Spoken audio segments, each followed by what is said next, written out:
Give y'all a second to get in here.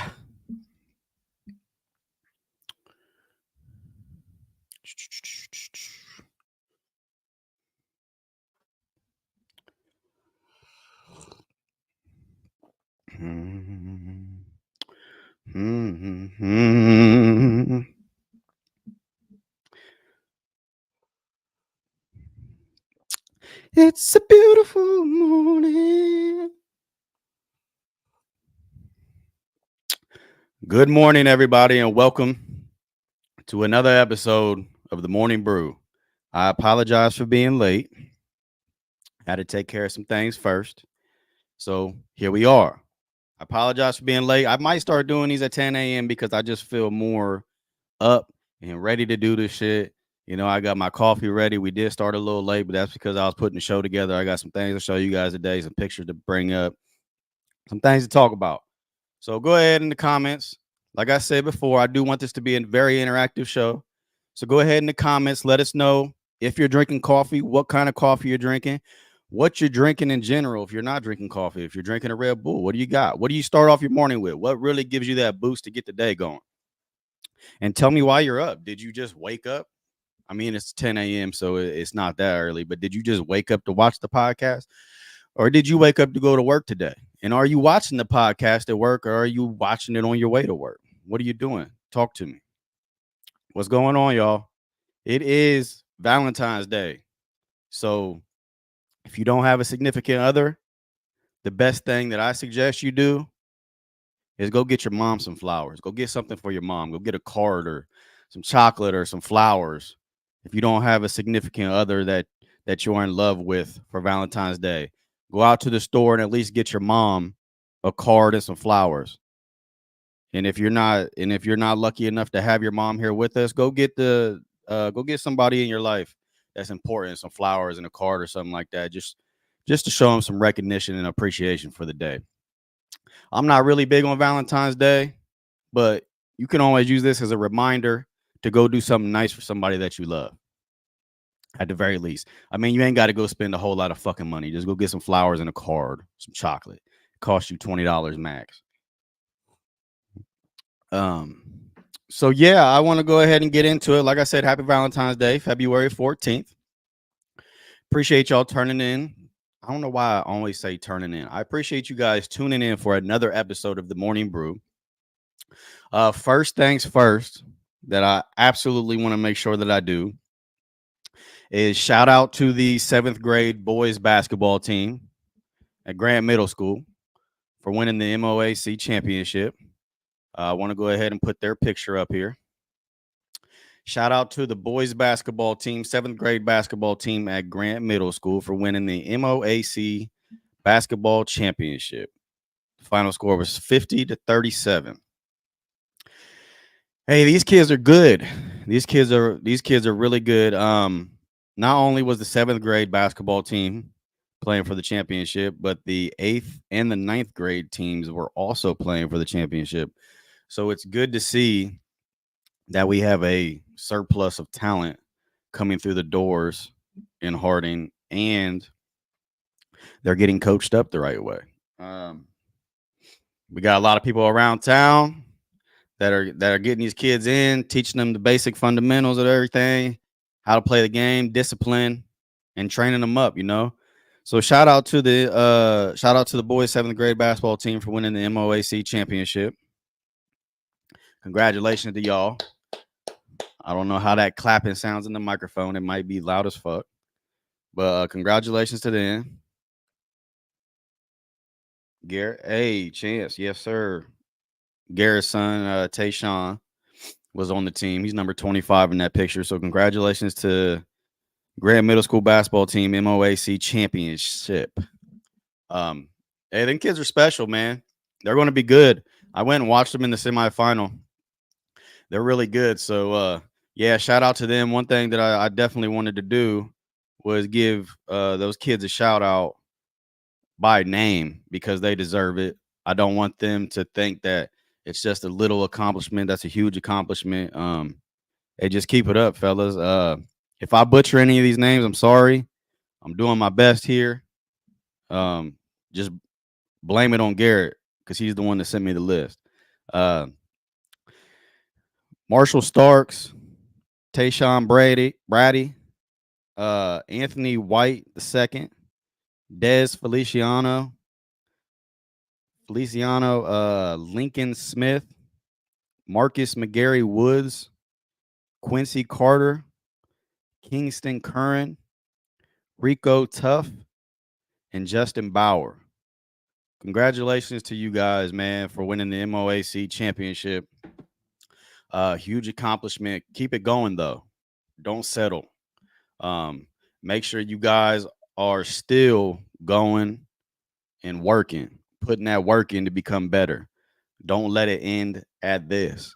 It's an amazing accomplishment, but you still gotta keep going. You still gotta stay disciplined because it's only gonna get harder for you, fellas.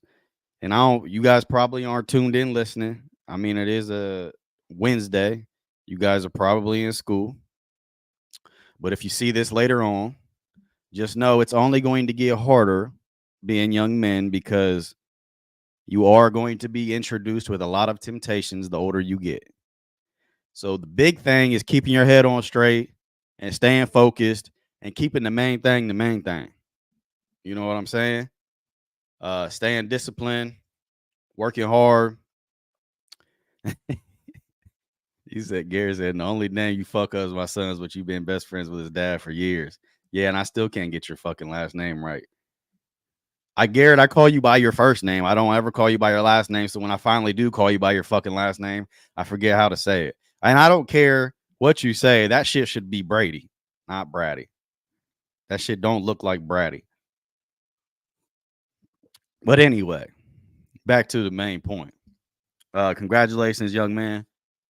And keeping the main thing, staying focused.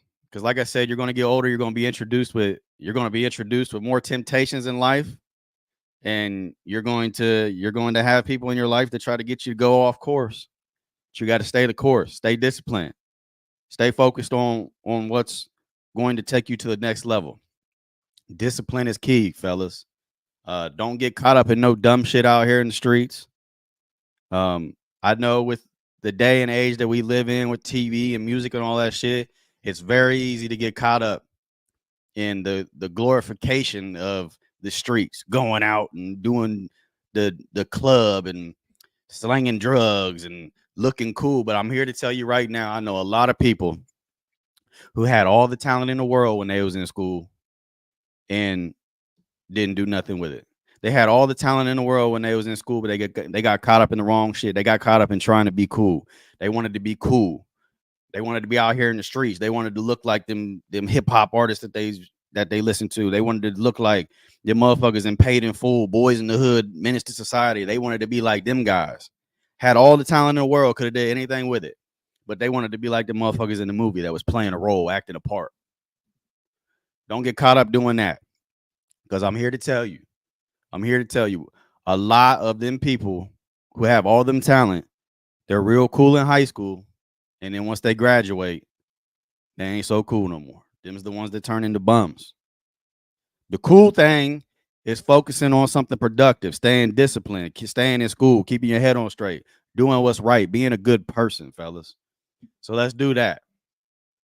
Let's do that. And in the meantime, go put that work in. Win another championship and another championship and another championship. And then once you get to high school, let's bring that motherfucking state championship home. You know what I'm saying? Let's get a state championship. Why settle? Why not us? Ain't that what they say? Why not us? Let's go get a state championship. So yeah, one more time, shout out to the boys for winning the MOAC championship in Harding. Fellas, congratulations. Proud of you guys. Keep it going. What are the Valentine's Day plans today? What do you guys got planned for Valentine's Day? Do you got any special plans today? Do people even celebrate Valentine's Day? Do people even feel like it's a holiday that should be celebrated? Do we even feel like it's even fucking important? I don't really care for it too much, but I look at it as an opportunity because I know that I need to show appreciation for the people in my life more often than I do. So I look at it as an opportunity to do something nice for them, even if I don't really believe in or care for the holiday itself, I still look at it as an opportunity to do something nice for the people I love. So yeah, just keep that in mind. If you ain't got no plans for Valentine's Day, just keep that in mind. I mean, just use it. You ain't gotta be one of them people. Man, Valentine's Day, that shit's fake. They just came up with that to get you to spend money. Okay, but you can still use it as an opportunity to step back and go do something for the people that you love in your life. You know, you ain't gotta be nothing crazy. You ain't gotta go spend $300. Go get them some flowers, a card, some candy. And if you're doing it for your mom, that's the least you can do for your mom. Damn, you can't go get your mom some goddamn flowers. Anyway, um, how do we feel about the future of Marion Harding athletics? I know we were talking about it the other day. It got a pretty big response from people. Um, I knew that I knew there were a lot of people that felt a certain way about it, and the people in charge of it. How do we feel it's going? The direction that it's going? Let us know in the comments. Do we feel like there needs to be a change? Do we feel like the people in charge are setting a good tone? Do we feel like they're setting a good foundation for future generations? How do we feel about the future of Marion Harding athletics? Should there be a change? What should the change be? Who should change? Should we swap people in and out? What should we do? Because I know some of you know that I was working with G. Scott Jr. last year on some stuff, and he took me through the Woody Hayes Athletic Center. And I ran into Coach Tim Hinton, who used to be Marion Harding's head coach. He has now been with Ohio State football. I don't know his exact title with them, but he has an office in the Woody Hayes Athletic Center. So he came out in the hallway when I was going through and came out, and G told him that I went to Harding. So me and him had a little conversation, and Tim Hinton was just telling me like about his experience at Harding, and he was just talking about like, yeah, there was so much talent that went through the hallways of Harding, but one thing that he recalled was that it seemed like every time somebody became Fahey athlete of the month, you know, the little plaques that they put up in the hallway. He said every time that somebody became Fahey athlete of the month, he said that it seemed like the week after that they were in jail. So that is just a testament to the amount of talent that has been wasted. Dylan wants to know, does anyone know the cost of pay to play at Harding? I have no clue. Does pay to play differentiate between sports? I thought football costed more just because of the equipment and stuff, but I don't know. If anybody knows the cost of pay to play at Harding, let Dylan know. But Tim Hinton was talking about his time at Harding and talking about where every time somebody would become Fahey athlete of the month, they put their plaque up on the wall, and then it seemed like the next week they were in jail. So that really does just show how much talent has came through Harding and been wasted because these kids get caught up in the wrong things. So I think that's a huge thing that we got to work on. That's a huge thing that we got to work on in the future, and having mentors in these kids' life to point them in the right direction and stop letting them get caught in the trap of glorifying the streets and the shit that happens in the streets. Because, I mean, if you have a coach that is now at Ohio State helping with the football team and everything like that, and the most vivid memory that he has is that most of the talent that came through Harding ended up getting locked up shortly after being acknowledged as Fahey athlete of the month. That's a terrible thing. That's a terrible image for Harding. I mean, how many players could have went and did much greater things but got caught up in the wrong shit, being out here on the streets trying to be that guy on Paid in Full, trying to be that guy on Menace to Society, just trying to replicate an image that they seen on a movie. Like, and that really stuck in my mind, because I'm walking through the Woody Hayes Athletic Center at Ohio State, like this huge program like that I've idolized since I was a kid. And I'm talking to one of the coaches there who used to be a head coach at Harding. And the main thing that he can remember from Harding is that all of the great players that he's seen come through Harding were at one point caught up in the wrong shit, going to jail and shit like that. And like he was just spewing. He was just spewing about the amount of talent that came through Harding. Like he really believed that Harding could have had multiple state champions. And we talked for like 30 minutes, and I've never talked to this guy in my life. He really believed that Harding could have had multiple state championships if the right people would have stayed out of trouble. But yeah, Sarita, see, you gotta be on your P's and Q's. Like Sarita's part of the Morning Brew now. She's about to be one of the co-hosts, and she can't even make it here on time. This is ridiculous. Y'all see what I got to work with here? Y'all see what I got to work with? No, I'm just playing. But yeah. But Tim Hinton talking about that really just opened my eyes. Like I'm going through this prestigious college. He works at Ohio State for the football team, and he was just spewing about how much wasted talent there was at Harding, how much talent came through those hallways and was wasted because kids got caught up in the wrong thing. So that's really something that we got to focus on. We got to change. And it starts with the parents, I believe. It starts with the parents. It's got to be good parenting. We got to keep the fathers in their lives. And men, I'm talking to you, you have to be in these kids' lives, man. If you ain't now, it's not too late. You have to be in these kids' lives because that makes the difference. And just to hear somebody like Tim Hinton in the position that he's in right now talk about how he really believes Harding could have won multiple state championships if these kids would have stayed on the right track and would have stayed out of trouble and actually utilized the talent that they had, that really makes you wonder where our program would be at today. Because you have these programs down in Florida, up in Cleveland, Glenville, IMG Academy.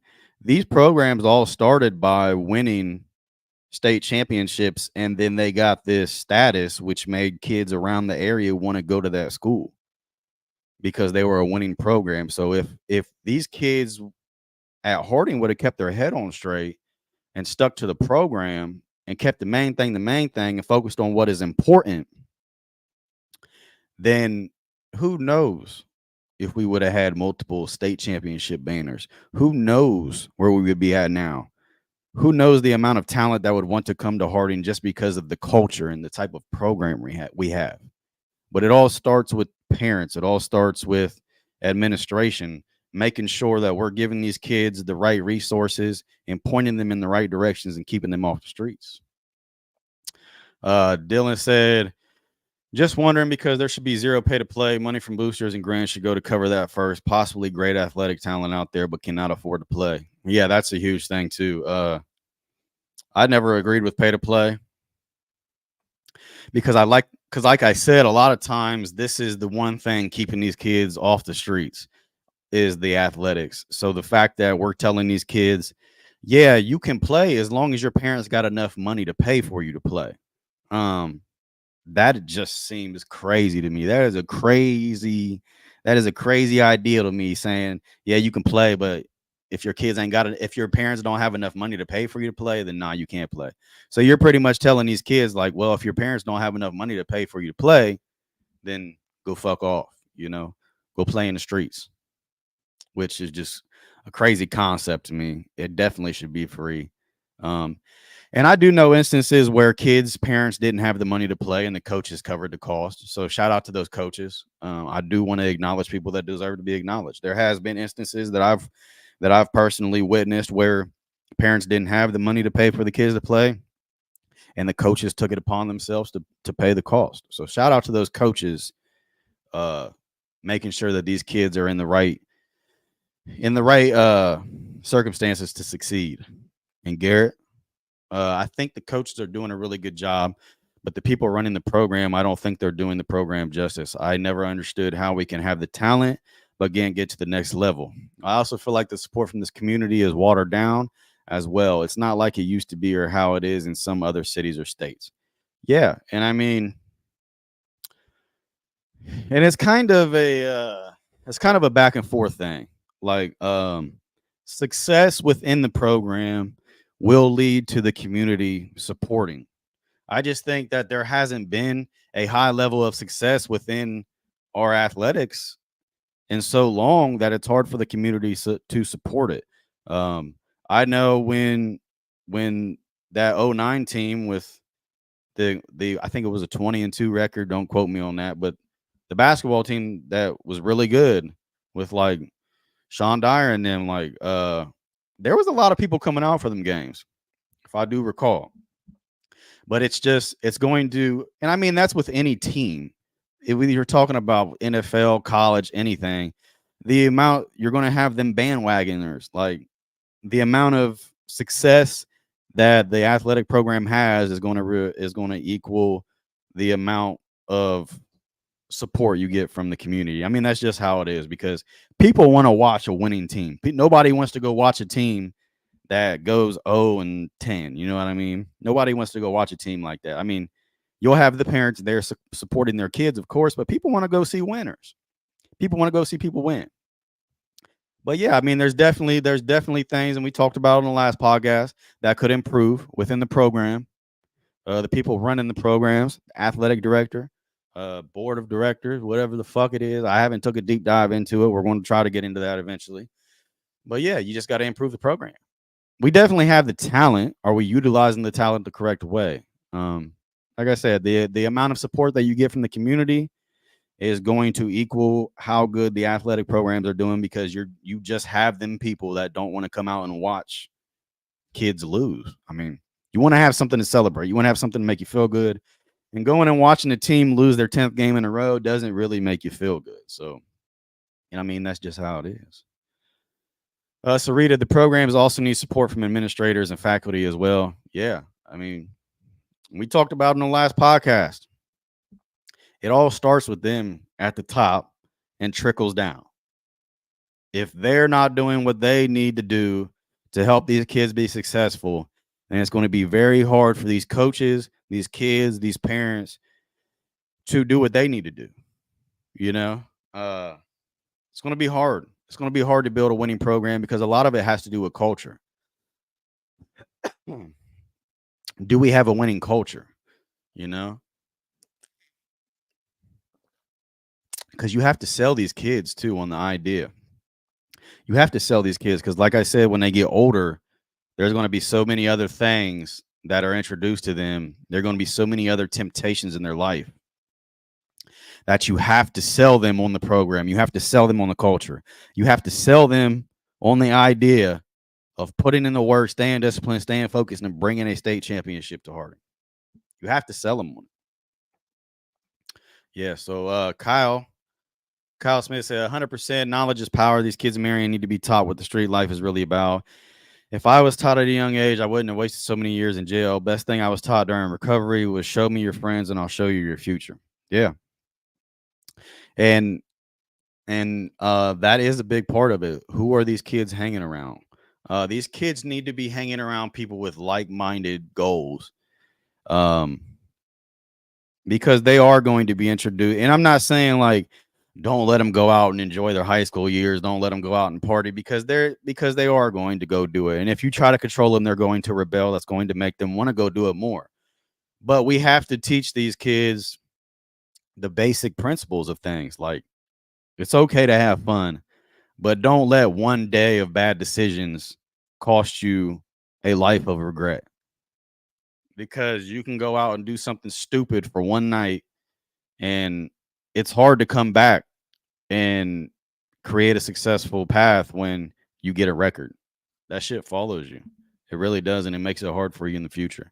Makes it hard for you to get a job. And I think these kids need to know that. They need to know the harsh truth of things. So yeah, just I mean, having these kids hear it from people who have been through it and keeping them away from shit. Because like I said, I've seen all the talent in the world go to waste. And you got people like Tim Hinton at Ohio State talking about all the talent that's came through Harding that has went to waste because these kids could not stay out of the streets and focus on what was right. Sarita, we have to do better about supporting each other within the city. We're so busy fighting each other, we fail to utilize the power we have in numbers. If one kid gets a look, all of our kids get another look. If one win, we all gonna win. Yeah, and I mean, we have to realize that these are team sports. And I think a lot of parents get caught up sometimes in how many minutes their kids are playing, how many points their kids are playing, how good their kid is playing. We can't let's one thing that we got to stop doing, we got to stop making these kids think that the most important thing is them. Because a lot of these kids are already entitled. A lot of these kids already think that something's owed to them. These are team sports. The biggest thing that we can do, if you want your kid to be remembered at Harding forever, because like I said, we've had a lot of individual great talent. We have had a lot of individual great talent come through Harding. Not very many of them are acknowledged nowadays. If you want your kid to be remembered for a long time and forever, and their name to always come up in the future, win a state championship as a team, win championships in general as a team, and they'll never be forgotten. You know what I mean? You can have a kid come out here and average a triple double, a 30-point triple double. In 10 years, they ain't gonna know who the fuck he is unless somebody from his generation brings it up. If they're out here winning championships, if they're one of the few teams to bring championships to Harding, win state championships, that's what's going to be remembered. These individual accomplishments, I couldn't tell you who the leading scorer, who the leading rebounder, who the leading assist getter at Harding is. I couldn't tell you who it is because I don't remember that shit. I remember championships though. Shit, I remember championships. That's what I do remember, and I think that's what this community is going to remember. I ain't never seen a community come out and watch a kid drop 40. You might have their parents there and their family and people that they know, but I ain't never seen a whole community come out to watch a kid drop 40. I have seen a community come out to watch teams go undefeated, win championships. That's what rallies a community, is a team doing well, a team working together, a team loving each other. You know what I mean? A team out there fighting on the court or on the field for each other. That's what rallies a community. That's what inspires people in the community. You know, I mean, anybody can have a 40-point game, but can you win? Because how much does that 40 points mean if you ain't winning? You could be a 40-point loser. You could be a 40-point triple-double loser. Figure out a way to win. And winning ain't only about what you're doing on the court. Winning's about what you're doing off the court. If your friends are out here going and doing the wrong shit, if you are that kid that is capable of taking over a game and being the best player on the fucking court, then get your teammates in line too. If they're out here fucking around doing the wrong shit off the court, doing bad shit on the streets, falling into that lifestyle, falling into that trap, part of being a great player is rallying your troops. Talk to them. Give them that kind of assist. Give them an off-court assist. That's what I call an off-court assist. Helping them out of a bad situation. Helping them from making a bad mistake. Because once they do that, guess who ain't playing with you no more? You know what I mean? You can only do so much. So part of being a great player is also being a great leader, being a great teammate, and loving each other and really caring for each other's interest. And that's what's going to get y'all to the promised land. You know what I'm saying? Garrett said, I also think kids have a hard time believing in and buying in a program that has let so many down. Kids see their older siblings going through bullshit or even hear stories about their parents be a great player and the program failing them. So it's like, do I want to go to this program or give this program my all and be failed? Yeah, and these kids aren't stupid. These kids aren't dumb. These kids can see the shit with their own eyes. You know what I'm saying? Like, they can see what's going on within a program. And kids, and just like we talked about, a community wants to go watch a winning team. Nobody wants to go watch losers. Kids want to play for a winning program. Nobody wants to play for a loser. You know what I'm saying? So if at every turn, these athletic directors or I don't even know what to call these people no more. I'm just going to call them the higher ups. If at every turn the higher ups of the athletic program is constantly letting us down and you constantly hear horror stories about the bullshit they're doing, the kids hear that too. And when they see the amount of failure that these teams are having, that does not make them want to play for these programs. There should never be kids leaving Harding to go to River Valley or Pleasant. When should that ever happen? That should never happen. And that hurts me to see because I've seen kids do it. I've heard about kids doing it. Great talent coming through Harding, and they decide to go to Pleasant or River Valley or Elgin. And it's like, at what point did those programs become better situations for kids to succeed than Harding? Because I mean, there was a time when Harding was D1, like we didn't even play him because we would smoke them. Now these kids are going there instead of Harding. Like, that's crazy. Crazy. Sarita, do we have a winning culture? I'll leave that to y'all to decide. Do we have a winning culture? That's the biggest thing, culture. Culture. When these kids walk into a program, what kind of morals and principles are instilled in them? What do the coaches demand from them? Is the athletic director and the board of directors doing everything they can to put these kids in a position to win? It's culture. It all comes down to culture, man. When you walk in there, are you really bought in? Do you really want to do this? Is this really something that you believe in?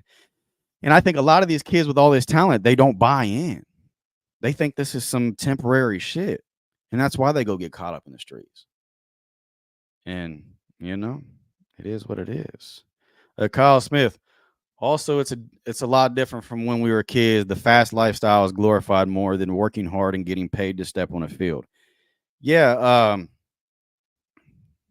everybody knows these kids are more susceptible to social media now. They have when we were in school, we had the fucking flip cell phones. You still had to buy minutes. You couldn't just scroll the internet or else your fucking phone bill was going to be $500. These kids now, they got unlimited access to the internet. They got unlimited access to World Star. They got unlimited access to all this shit. And on most of this shit, the wrong things are glorified. The shit that's glorified is trapping, selling drugs, fucking bitches, doing all this crazy shit. Doing all this crazy shit, partying. That's what's glorified. And these kids have so much access to it now. They have so much access to it now. You literally open a phone app and it's right there. If I get on Twitter, and 99% of the time, some shit like that's on there. So it's real easy for that kind of lifestyle to get glorified. And one thing that really pisses me off is there are some people that went to Harding, never partaked in any sports. You know what I'm saying? They're the fucking, they wanted to be drug dealers the whole time. They wanted to be these kingpins, and they're running into these kids at parties and they're wearing all this designer Gucci, Louis Vuitton shit. And these kids see that and that's what they want to be. And these motherfuckers don't realize what they're doing. It's like you go around these kids, you wearing all that designer shit, you're wearing all that shit that these kids see in these music videos. They want to be like you. So every time you do that, you're the one causing these kids to go do that dumb shit. You're the one causing these kids to go do that dumb shit. So it's like, I got no respect for motherfuckers like that. Motherfuckers that run into these kids and they're wearing all this fucking designer shit, and these kids know that they don't have no job. They know what they're out here doing. So they take it upon themselves to go get into the same shit so they can be like them. It's like, we got terrible role models out here walking around for these kids too. We got terrible role models. And that's the shit as parents that we have to keep these kids away from, because it's real easy. I remember when I was in high school, I went to plenty of parties where there was like, I'm in high school, I'm like 16, 17, 18 years old. And there were parties where there was like 30-year-old dudes in there, fucking designer down, Louis Vuitton, whole Louis Vuitton jean outfits with Timberlands on. Outfit probably cost thousands of dollars. And it wasn't hard for me and my friends to put together like this fucking gold grills and shit. It wasn't hard for me and my friends to put together like this motherfucker's a drug dealer. And for a short period of time, we wanted to be like that. We wanted to be like that. So I mean, it's the dumb shit like that. Like you got these old motherfuckers who never went and did nothing productive with their lives, who are probably in prison now, going to these parties with these young ass kids, like showing out in front of these young ass kids, and that's who these young kids want to be like. Because that's their version, that's what society has put in their heads is success, is wearing this designer shit. That is success to them. Not realizing that shit only lasts for so long. It only lasts for so long. I mean, how long do you think you're going to go without getting caught? Nobody ever goes their whole life without getting caught. So why waste your time? Because when you do get caught, your life's ruined. It's ruined. You know, so let's not, I mean, there's only so much you can do. Like I said, these kids have unlimited access to fucking social media and shit. It's hard to do. If they got an iPad or they got a phone, they're going to see it. It's our job as older adults to tell them, hey, I know it looks cool. It's not. Anyway. Amy, I appreciate you tuning in for the first time. First time listener here. Great talking points. I took my children out of city schools because of politics. The city schools are on the losing end for some time now. They care more about sports than learning. That, I believe, is a huge part, especially some special athletes getting passes with their attitudes and how they carry themselves to school and how they treat teachers, staff. Also chases away good students, just a parent's perspective. Yeah, and I completely 100% agree with you. I was on here the other day and I was talking about the politics within school. Learning is a huge part of school. We all know that. We've all known that. Learning is a huge part of school. And that is definitely something that these kids need to be focusing on. Definitely that we need to be instilling in them as parents. Because the more things that we can do to take these kids' minds away from that street shit and to keep them occupied and away from that street shit, the better. So, I mean, school projects, athletics, anything like that, extracurricular programs, anything like that to keep these kids from doing the wrong thing. And like you said, taking your kids out of city schools because of politics. A lot of that shit has to do with the people that are running everything. Because they are the people that set the tone. They are the people that set the culture. They decide what is going to be acceptable and what is going to be unacceptable. And unfortunately, we have spineless people like Sean Kearns running the athletic department. I mean, I'm sorry, he's terrible. So you have people like that, and I mean, yeah, special athletes getting passes with their attitudes and how they carry themselves at school, how they treat teachers and staff. Yeah, like I am hugely against, because I see all these videos now of like kids getting their phones taken away and fucking yelling at teachers or slapping teachers. Fuck no. I'm completely against that. If your kid is doing that, your kid needs beat the fuck up. I'm completely against that. Like if your kid is throwing a fit or even putting their hands on a teacher because they got their cell phone taken away, like they need their ass whooped. They need their ass whooped. That shit is unacceptable. I remember being in school. You couldn't even have your fucking cell phone. You couldn't even have a cell phone. Like that wasn't even a discussion. Like if you got caught with a cell phone, you got your phone taken and you either got in school suspension or you were sitting out the hallway or something to that extent. There wasn't no arguing back and forth.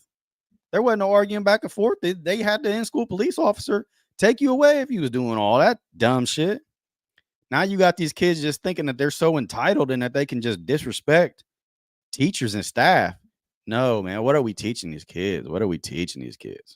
That is it was definitely on the principle, and exactly as you said, spineless leaders is what's happening. Yeah. If you don't have good people leading shit, I mean, it's going to go to hell quick. Because if you don't have good people leading shit, then you have passive aggressive people leading shit. People that are scared to get in conflict. They're scared of what people think, so they don't want to do certain things. And it's like and I said it the other day, the only people that are suffering from this shit is the kids. Um, if they're not running things the right way at Harding, the only people that are suffering from this shit is the kids. And I mean, parents parents have to do their part, teachers have to do their part, coaches have to do their part, and the people that are in charge of the programs and everything, they have to do their part. It's all about people doing their part, man. And we don't have a lot of people doing their part, you know. And I mean the coaches are doing good. I What I'm seeing is like the coaches are doing great. The parents are doing their part. The parents are making sure these kids are in after school programs. They're fucking when they're not in school, they're out working, they're out doing extracurricular shit. They're practicing their craft, all this shit. But then the people that the athletic director and the board of directors and shit, they got them working with their hands tied behind their back because they keep doing dumb shit, you know? So it's like we can only do so much if we don't have the support from the higher ups. And unfortunately, the higher ups aren't great people. So I personally think that needs to change. I don't know how you make that change unless you have enough people complaining, but there needs to be a change. Kyle, we also had midget football. I played with Shaq, his brother Marvin. We were taught structure, discipline, and teamwork at a young age. Yeah, some of my best memories are from out there at Lincoln Park. I didn't play midget football. I did play baseball out there though, and some of my best memories are from out there at Lincoln Park playing baseball. And I know midget football was a huge thing. Yeah, Marvin and Shaq and all of them, like they literally had their whole families playing midget football. Like, but then once they got to Harding, and I mean that's with anything, like especially with young men, when they start getting older, they start getting introduced to new things. They start getting introduced to the temptation of things, and then teams start breaking apart. Uh, I know that we had a team at Grant that went undefeated in football, and there's no doubt in my mind if we would have stuck together and people wouldn't have gotten in trouble and people wouldn't have stopped playing, that we would have won a state championship. We had tons of talent on that team, tons of potential. And I mean that's for a lot of teams that's been through Harding. There's been infinite potential. It's just that these kids get caught up in the wrong shit, you know? They break up as a team. So that goes back with being a team and stop being a selfish player. Part of being a great teammate and part of being a great player is your ability to hold a team together. Your ability to be the glue to that team and hold that team together. If your point guard or your power forward or your center is out here acting stupid every weekend, they're out here drinking and smoking. They're out here trying to sell drugs. They're trying to be this guy that they seen on a movie. It's your job to sit them down and be like, bro, what do you want to be? What do you want to do with your life? We're out here trying to win this. We're out here trying to win it all. And you're out here throwing it away over some dumb shit that ain't going to last. Over some shit that's going to end you up in a terrible situation. So, yeah, it's all about structure, discipline, and culture, because that culture is what sticks around in the long term. That culture at a program is what makes more people want to come to that program. And that's how you get at Glenville up in Cleveland. That's how you get at IMG Academy down there in Florida. You have all them surrounding areas with kids that want to come to that program because of the culture within that program, because the success within that program. They know if their kid goes there, they're going to be successful because of the past that that program has had and the past that that program has proved. Amy, we are finally in a time where parents are being charged for their unruly children. Look at the last mass shooters. Parents have now been charged as it should be. These passes must stop. The entitlement is so sad. Our children are suffering because of it. It ultimately takes a village. Yeah. And I mean, these parents have to be held responsible because you are the ones raising them. It's just like, and I don't want to compare the kids to a fucking dog, but it's just like if you have a dog and you take it out and it goes and bites somebody, who's responsible? The owner of the dog. So if your kid's out here slaughtering whole schools with a fucking assault rifle, the parents have to have some of that weight fall on their shoulders. They have to. They have to be held responsible somehow. And I mean, there are certain circumstances where like there's the fucking chemical shit in the brain where these kids were just born fucking psycho, and the parents did everything that they could, gave them a good house to be raised in, taught them everything they knew, and the kids still go out and do some crazy shit. There are instances of that. And I'm not entirely sure that a parent should be charged for a kid doing something like that unless the parent didn't acknowledge signs that it was a possibility. They didn't see signs and just brush it off like, no, it's not a big deal. If there was no clue or no sign that was going to happen and it happened, I don't really think the parents should be charged, because some kids are just born fucked up and crazy. But if there were multiple signs that the shit was going to happen and the parents just said, "Oh, my kid would never do that," and they ignored the signs and they didn't take any preventative caution or measures to stop it, then okay, I could see that some of it falling on the parents' shoulders. So yeah, and then entitlement with kids thinking that just because they are who they are, or because their parents are in a position that they're in, that they should get special treatment. The only people that you're hurting in the long run is these kids. You're crippling them, because they're going to grow up and they're going to go out into society and they're going to think that they should get specific jobs just because of who they are. They're going to think that they should get specific positions just because of who their parents are. And that ain't how it works. That's not how it works. How it works in real life is the best candidate and the person with the best ability to do this job is going to get it. It's not going to be the most popular person. It's not going to be the person whose parents are friends with the manager. It's not going to be, I mean, it does happen sometimes like that, but that's not how it should happen. So, Garrett, my boy, Garrett Bratty. Matter of fact, now that I popped him up, I know Sarita said she came in late, so I do want to throw this up here one more time, just for everybody that wasn't tuned in when we had it up. 2024 MOAC champions, 7th grade boys basketball. Let's get it. Good job, fellas. For everybody who wasn't in here when I threw that up, good job, fellas. Yes, sir. Okay, so Garrett, I had a teacher from our era that was pretty tough-minded tell me I have to choose my battles, because we was talking about the phone thing, and I said what you said, like when we was in school, our phones got taken away, and now they on TikTok and Snapchat during class. I'm like, wow. Yeah, shit's wild. Like if I got on my phone, like there were some teachers in school when I was in school, and they understood, like, and it's like we had that mutual agreement. Like they knew if I had my cell phone out, it was because I had to make an important text message, like figuring out who was going to pick me up from school, like something happened in my family, like an emergency. They knew it was something important. And if it wasn't, I didn't disrespect the teacher by even bringing my phone out, because I don't want them up there talking in front of the class and I'm disrespecting them by looking at my phone. You know what I'm saying? So it was kind of a mutual agreement that we never really spoke on, but we knew. Like if I had my phone out, it was because I needed to have my phone out. You know what I'm saying? But like Garrett said, now you got kids just on TikTok, on Snapchat, like because they don't want to be in school, because they don't want to listen to the teacher.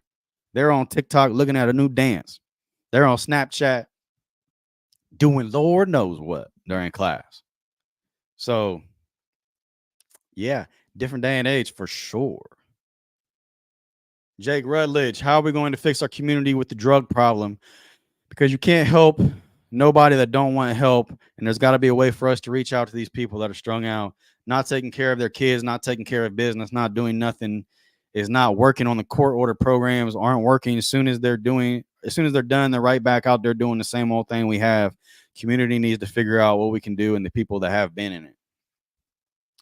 Yeah, Jake, I agree. I completely agree. And unfortunately, a lot of that shit takes money, and a lot of people just don't. There's a lot of people that want to help. There's just not a lot of people that have the money to create programs and create a structure for people to go. And yeah, I mean, the drug problem is a huge fucking thing. I mean, you have a lot of kids' parents where they just didn't have that manly figure in the household, that dominant figure to show these young men how to be men, because their dad was either out selling drugs or doing drugs.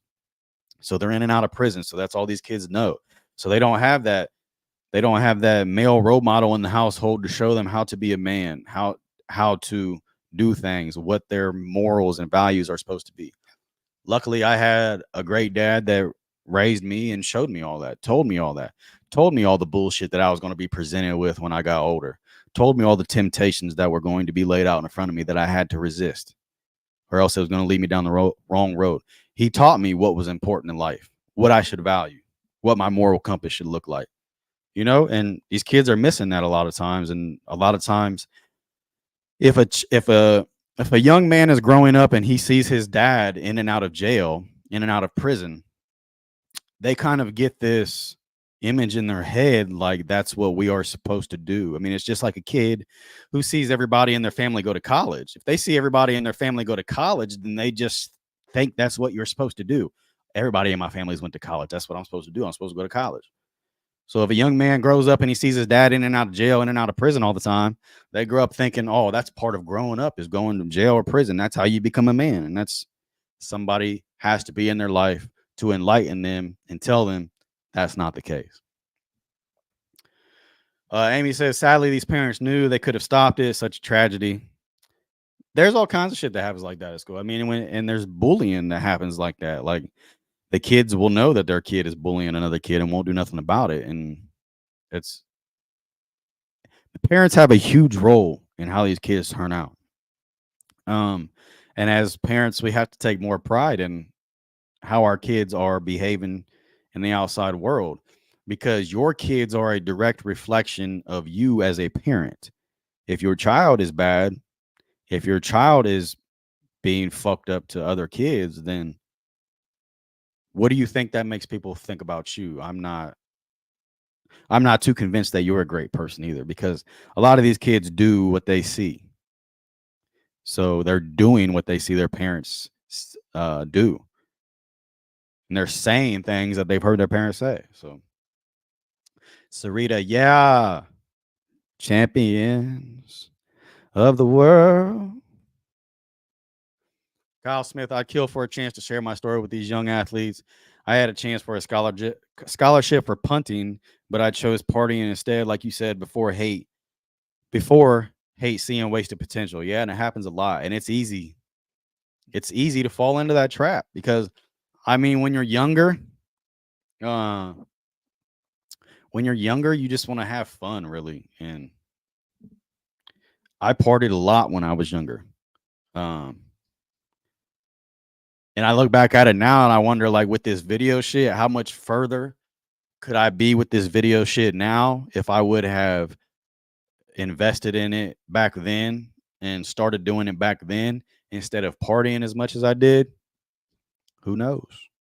Who knows how far I could have went, But yeah, hey, as parents, we got to be better. As a program, we have to be better, instilling a winning culture within it all. And I want to talk about something that kind of goes with that. Let's talk about that Travis Kelce shit. How did you guys feel about Travis Kelce? Yeah. Hey, Amy, you said it. You live and you learn as you grow. That's life. That is life.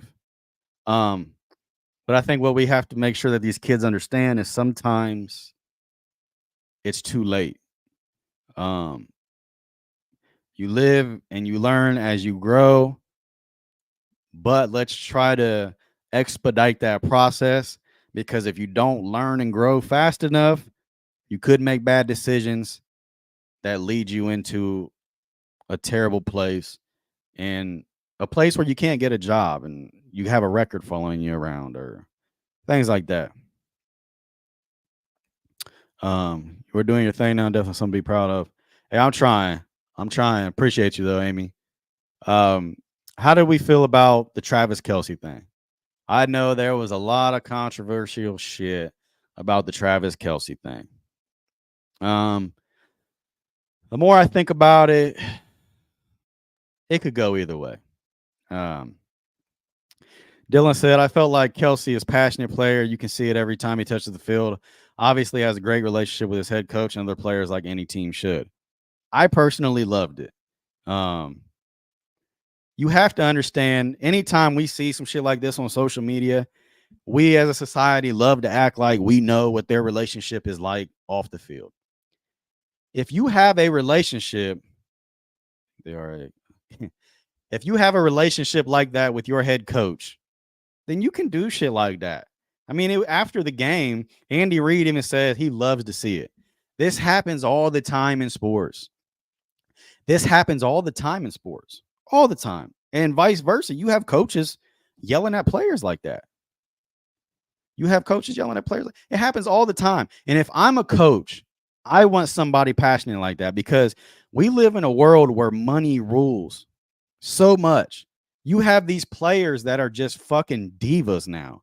All they do is show up, do the bare minimum to collect a check, and then go on about their business.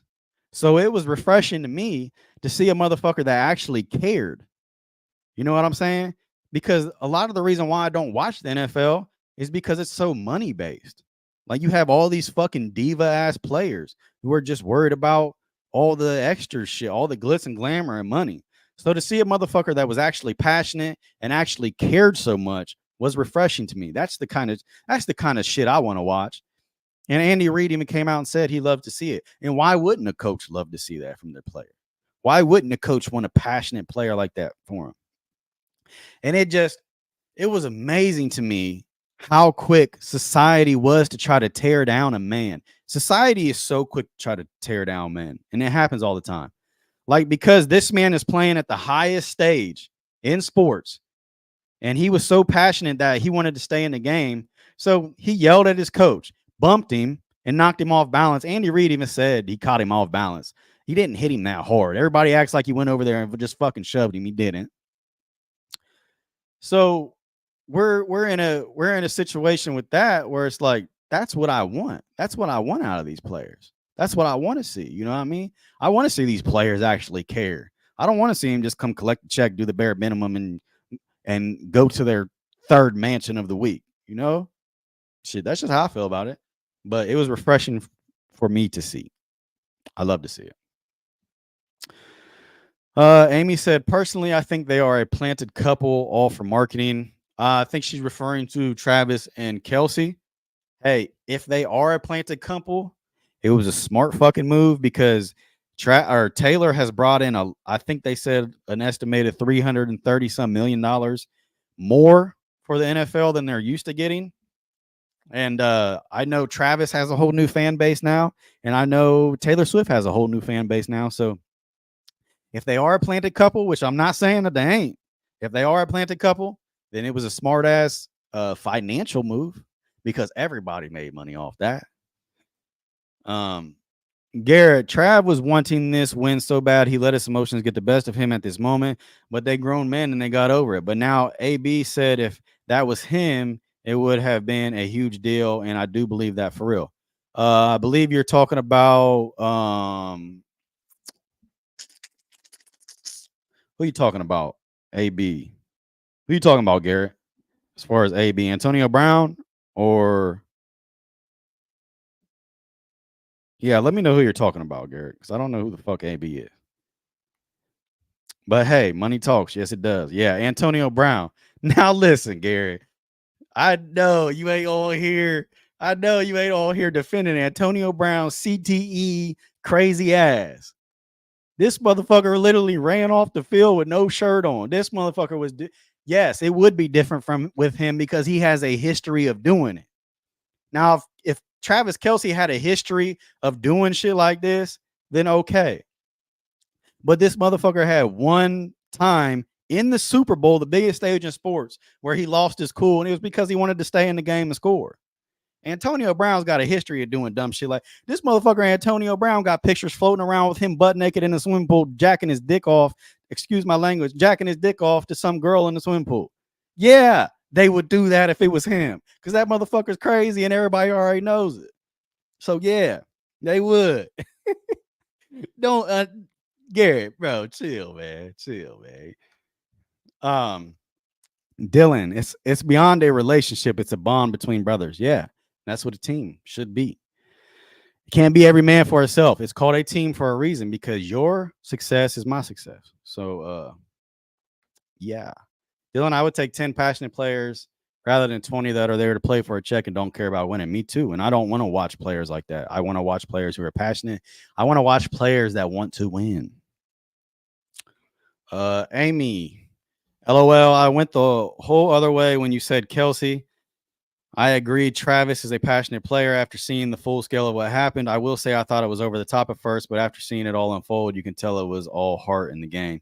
Yeah, and I think a lot of people reacted the same way. Like seeing it live, it's very easy to emotionally react to it and say, "Oh, he's fucking out of line. He's out of line." But then when you really sit down and think about it, and then you hear Andy Reid's side of it afterwards, then it's like, okay, they have that relationship. They know they can do that. And Andy Reid said he caught him off balance. So it's not like Travis went over and fucking drop kicked him in the head or something like that. It was just, and there was people online trying to say, run, Taylor. He's going to be an abusive boyfriend. And it's like, damn, y'all are trying to accuse this man of domestic violence already just because he got passionate in this fucking Super Bowl? This man got passionate in the Super Bowl and wanted to stay in and play the game, and you're trying to accuse him with domestic violence already? God damn, man. Shit. That's like trying to make him pay child support to Taylor Swift already, and they ain't even had a kid yet. That's insane. And Garrett, not at all. And I didn't really want to bring up what he said, but I believe it wouldn't just be him that they would have a big deal about that situation. What are you saying, Garrett? If it was a black player, they would have had a problem with it. I know exactly what you're saying. If it was a black player, they would have a problem with it. I don't know, man. Maybe if it was but it all just comes down to society always thinking that we know the relationship that those people have. You know what I mean? If the player and the coach don't have that relationship, then yeah, I mean, what are you doing? But him and Andy Reid has been on the same team for a long time now. I'm sure they have a relationship where it's like there's no love lost, no love found. I mean, you have players all the time. You have wide receivers all the time run over and yell at their quarterback. And it's not because they hate him. It's not because it's anything personal. They're just telling them like, hey, I was fucking open. Give me the ball. Open your eyes. You know what I mean? You had in that game, you had Rashee Rice yelling at Patrick Mahomes because Patrick Mahomes was throwing to Travis Kelce too much. And he was like, bro, I'm wide fucking open. Give me the ball. And they had a little yelling match over on the sideline. But wasn't nobody talking about that, though, because you see that all the time. You know what I'm saying? You see that all the time. I love the bond Trav and Reid and Mahomes have. That's a brotherhood. Yeah, and they won multiple championships together. I mean, if they didn't have that bond, then they wouldn't have the success that they're having, because how many times have we seen teams with all the talent in the world, but they don't mesh in that locker room? You know what I'm saying? So they're obviously fine personally. So yeah, I mean, I just think as a society, we're too quick to see something on social media or see something on TV and have an instant reaction without actually taking a step back and taking the time to think about it. And like, people will see something on TV and then they'll hop on their phone and they'll see everybody think this one way, and they think that they're supposed to think that way because everybody else thinks that way, and they don't want people to not like them. I don't care if people don't like me. If I feel a certain type of way about something, I'm going to tell you how I feel about something. I'm not going to tell you that I feel a certain type of way about something because I want everybody else who feels this way to like me. If I feel differently, I'm going to tell you. I'm not just going to follow the crowd. You know what I mean? We're all different. We're all entitled to our opinions. If you hate me because of that, then that just shows what kind of person you are. Dylan, I needed him in every play for my parlay anyway. Just a side note. Yeah, Dylan, you were kind of biased then. Garrett, is this different than Sean Payton yelling at Russell Wilson on live TV? It's like I said, it's all opinion, bro. It's like, what are you willing to accept? What are your views? I think if you're on a fucking football field with a bunch of grown ass men, I mean, for example, like, because we had people on fucking Facebook and shit saying, oh, He was a terrible role model for my kid. My kid's seen that, and I wish they wouldn't have seen that. Okay, what your kid needs to understand is that they are a kid. Of course, they should not be yelling at their coach. They are a kid. Travis Kelce is a grown man. He's what, 25, maybe 25 years old. So this is a grown man going back and forth with a grown man. Of course, these kids are taught that they should respect their fucking elders. They should not be yelling at their coaches. That is on their parents. Parents need to stop blaming their kids' behavior on what they see on TV and start taking accountability for how they're raising the kids. Don't blame your kid growing up and acting like that on Travis Kelce. Teach them better. Okay? Teach them better. And if your kid gets to the NFL and they're 25 years old and they're sitting here having a dispute with their head coach, it is what it is. It's two grown-ass men figuring this shit out. Shit. Sarita, the intensity in that moment is what a lot of players want to do in high-stakes games amongst highly competitive athletes. The stage was so big, the dog in him was bigger, wasn't as big as a deal as people try to make it, especially people who have never played in highly competitive atmospheres. And that's what I seen. Everybody that had a problem with it,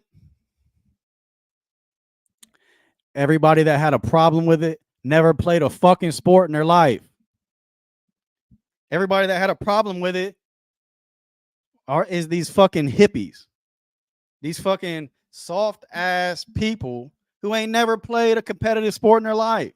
So of course they're going to have a problem with it because they want everybody to get along. They want it to be all sunshine and rainbows out there on the football field. They want everybody to be happy and get along. That's not how this shit goes. This shit's competitive.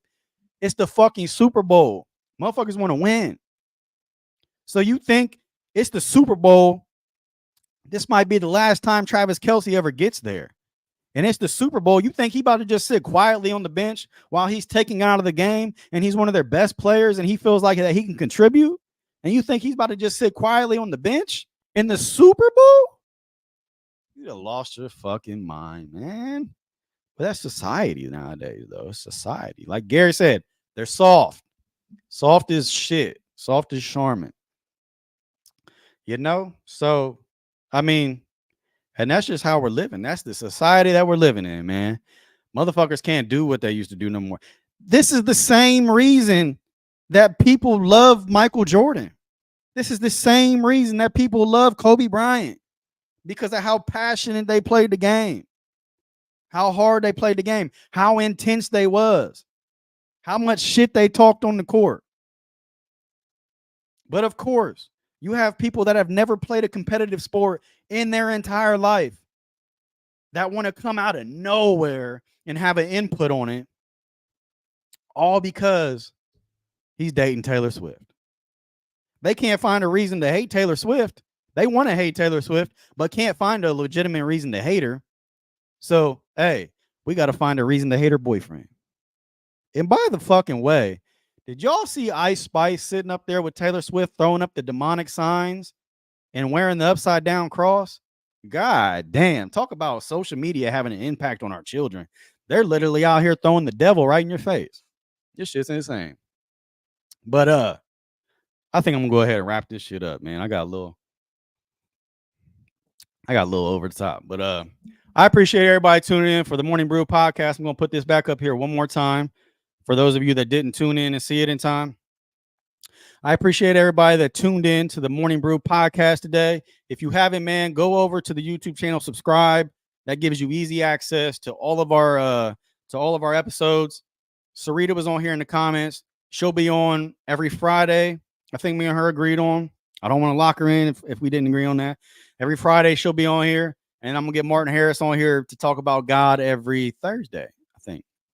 So yeah.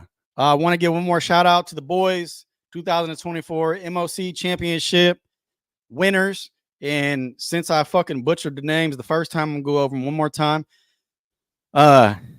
Marshall Starks, Tayshawn Brady, Anthony White II, Des Feliciano, Lincoln Smith, Marcus McGarry Woods, Quincy Carter, Kingston Curran, Rico Tuff, Justin Bauer.